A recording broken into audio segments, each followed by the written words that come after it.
En quoi consiste cette plénitude de la loi du Christ et cette justice supérieure qu'il exige? Jésus l'explique à travers une série d'antithèses entre les anciens commandements et sa manière de les reproposer. Il commence chaque fois par Vous avez entendu qu'il a été dit aux ancêtres et affirme ensuite Moi, je vous dis. Par exemple, vous avez entendu qu'il a été dit aux ancêtres Tu ne tueras point. Et si quelqu'un tue, il en répondra au tribunal.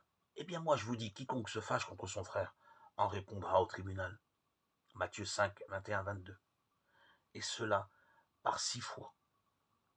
Cette manière de parler suscitait une grande impression sur la foule qui était effrayée par ce que ce moi, je vous dis, revenait à revendiquer pour soi l'autorité de Dieu, source de la loi. La nouveauté de Jésus consiste essentiellement dans le fait qu'il remplit lui-même les commandements par l'amour de Dieu, par la force de l'Esprit Saint qui habite en lui. Et nous, à travers la foi dans le Christ, nous pouvons nous ouvrir à l'action de l'Esprit Saint qui nous rend capables de vivre l'amour divin. C'est pourquoi chaque précepte devient vrai et comme exigence d'amour. Et tous se rejoignent en un seul commandement.